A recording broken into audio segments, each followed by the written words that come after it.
Hello everybody and welcome to day 5 of the 12 Days of Christmas movie reviews. I'm Wildman Wes and today we have, just like last time, Christmas specials. Most of these are just, they're animated. We've got 4 animated and 1 live action. So let's get into it.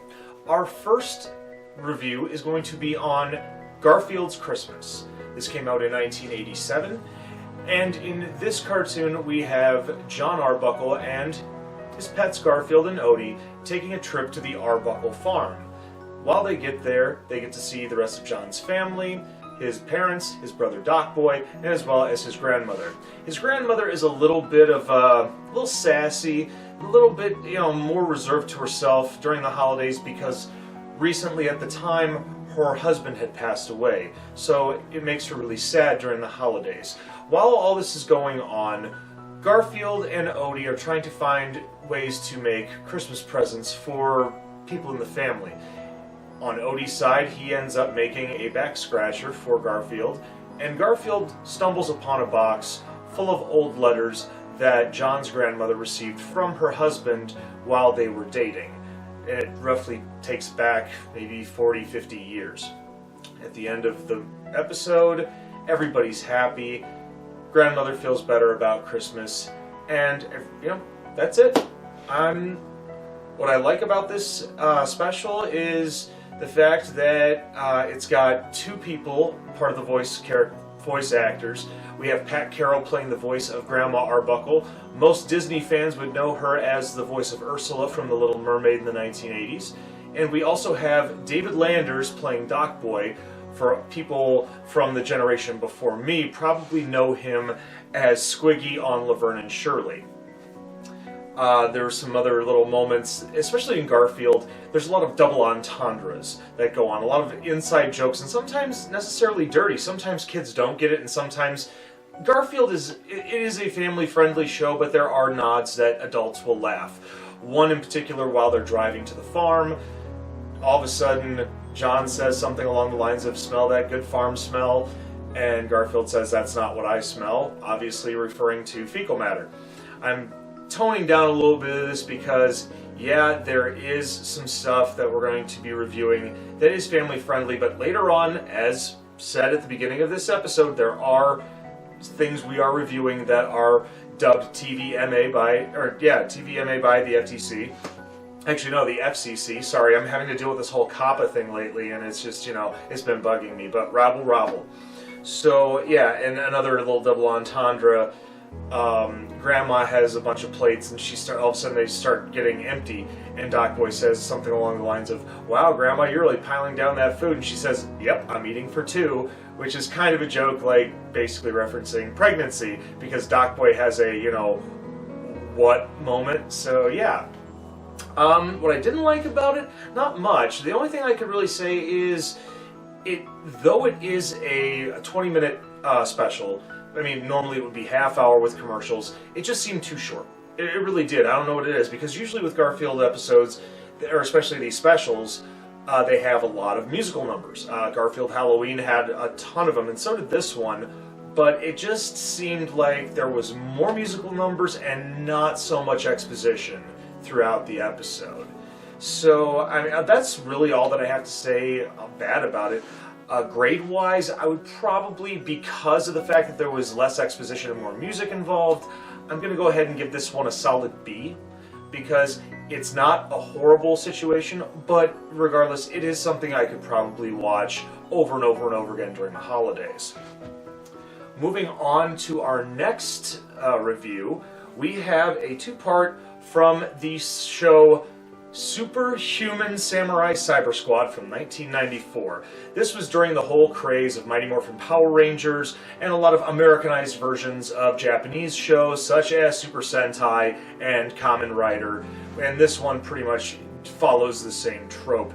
In this show, you have Matthew Lawrence playing a character named Sam Collins, who hangs around with a lot of other computer techies such as his friends Tanker, Sydney, Amp, and Lucky, and they have to deal with a young outcast named Malcolm who befriends a computer virus known as Kilo Khan, who's voiced by the legendary actor Tim Curry, one of my favorites.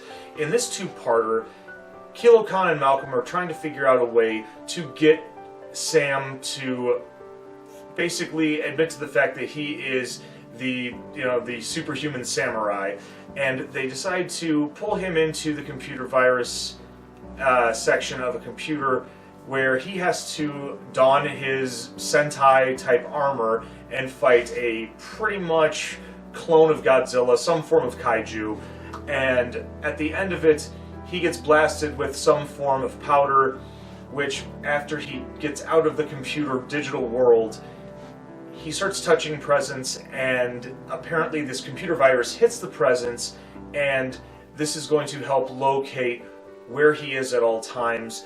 And in the second part of this special, it also has to deal with any lights within the town. They will be tracked with that computer virus to locate him better. Unfortunately for Sam in this situation, he does get tracked and gets hit with part of the virus, which pretty much renders he and his friends useless until Malcolm figures out that Kilo Khan is going to betray him and do the same thing to him after everything's been taken care of. So Malcolm has to become good just for a moment, and he does so by helping Sam's spirit, whatever I guess, go through the digital world again and defeat Kilo Khan once and for all. So we think. Malcolm eventually, he says he doesn't mind Christmas once in a while, but he'll tolerate them once in a while. And I forgot to mention, this two-part is aptly named because he's such a, Grinch. It's called The Glitch That Stole Christmas. So I like that little nod to the 1966 story, or the adaptation with Boris Karloff. I love the fact that Tim Curry's a part of this. I don't know, what I don't like about it, it definitely tends to try to rip off that Super Sentai or Kamen Rider trope that we've been noticing back in the 1990s. I mean, don't get me wrong, a lot of people said the same thing about Mighty Morphin Power Rangers and Masked Rider, Big Bad Beetleborgs, you name it. Some people had some issues with it, but Mighty Morphin Power Rangers will always still be held to a fairly high regard during that decade. The thing that I didn't like about the fact that it was a kind of Sentai ripoff is they made it more so like a sitcom and not the action-packed show that we all were used to. So battling these all together, I'm going to have to give this one, I'll give it an A for effort, but that's not my grade. For the overall grade, I'd have to give this one a C+ at best, because that sitcom situation really bugs me. For the third of our 5 reviews today, we have the Simpsons Christmas special. This was the very first episode that the Simpsons made, apart from doing their little bit parts from the Tracy Ullman show. This broadcast back December 17th of 1990, and it's, speaking of which, this episode, 30 years ago today. So, ain't that awesome? So, this episode starts off the whole Simpsons series of Homer loses his holiday bonus at work because Mr. Burns, as we find out later on throughout the series, he's a penny-pinching, curmudgeon-y jerk. I'm just, like I said, I'm censoring a lot of the things I'm saying, but it is what it is. And while he has to explain to Marge that he lost his bonus, she takes the rainy day fund and all the money that they've been saving to go to the mall and buy Christmas presents. Bart decides he's going to get a tattoo, though he's not old enough, and because he gets a laser removal on the tattoo, she had to spend all that money. So now they have no money, they have no tree. Homer has to go steal one out back in a farm somewhere, and he's dealing with Patty and Selma, Marge's twin sisters, giving him grief the whole time. He picks up a job as a mall Santa. The family does not know this until Bart pulls off the beard while he's, heckling him.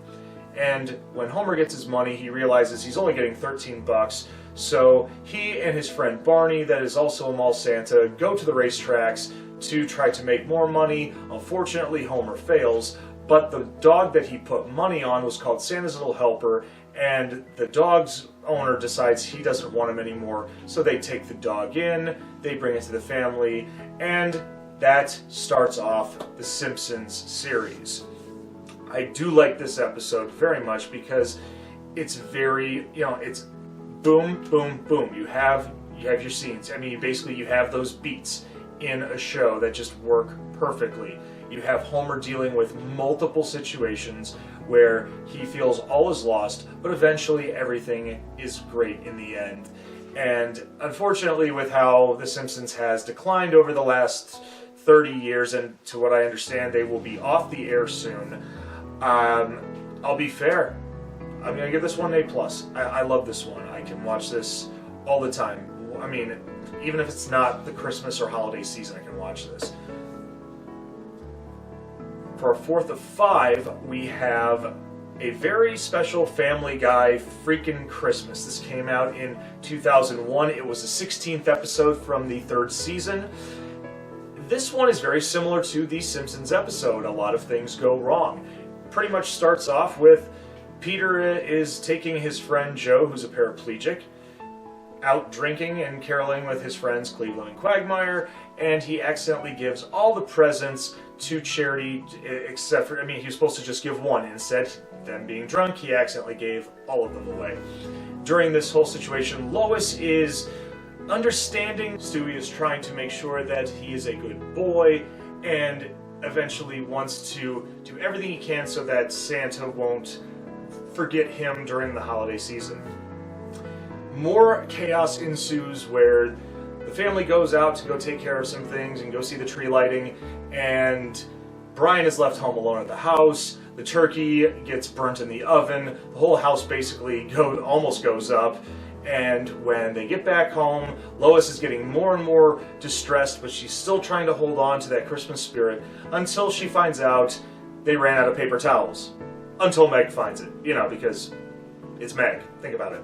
So Lois is wreaking havoc all over town, killing Frosty the Snowman, pushing a pretty much Jimmy Stewart-like character from, It's a Wonderful Life off the bridge, and wanting to go destroy the star on the tree that's in the middle of town.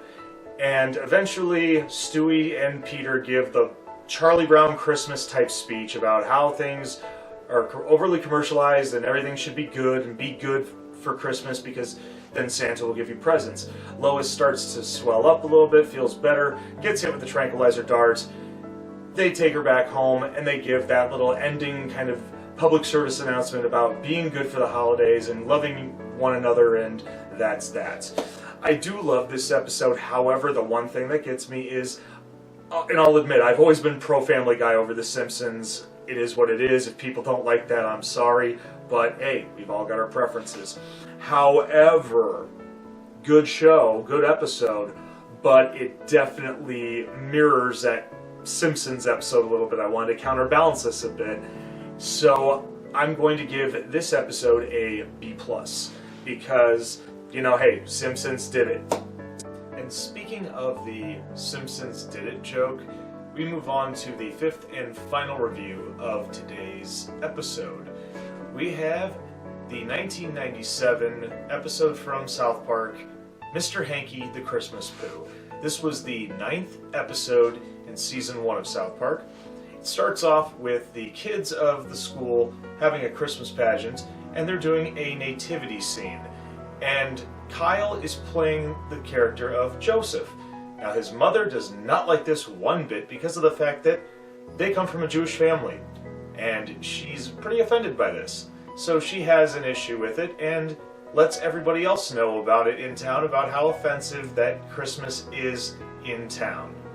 And the whole town is so upset about the fact that the school is doing something that is just strictly for Christians and not for everybody, and that the town is just mainly focused on one belief structure of the holidays.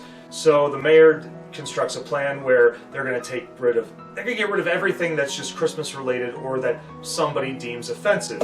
Kind of sounds like the day and age that we live in now. Irony, isn't it? So during this time, Kyle wants to tell everybody about someone named Mr. Hankey, the Christmas Pooh, that brings joy and laughter in the holiday season, as long as you believe in him. Well, a lot of people start thinking he's crazy, and every time he tries to bring Mr. Hankey along, they just see a piece of dried up poo. Which this brings us to the first time we hear Eric Cartman sang the song Kyle's Mom's a Bitch in D minor. And that song has been so great, and they even revamped it in the movie about a year later, and it had a lot more vulgar words in it. We're not going to get into that now, though. But at this point, Mr. Hankey's getting mad at Cartman. He jumps at him, but it looks as if Kyle threw a piece of crap at Cartman's face. So he's locked up in an institution, and while he's in the institution, the school goes on and does their little non-holiday Christmas special pageant or whatever, and the people of South Park are wondering what's going on. This is not what we wanted. And then they actually realize Mr. Hankey is real. Kyle gets released from the institution. Everybody eventually has a very Merry Christmas, especially Kenny, because this is the first episode that he does not die.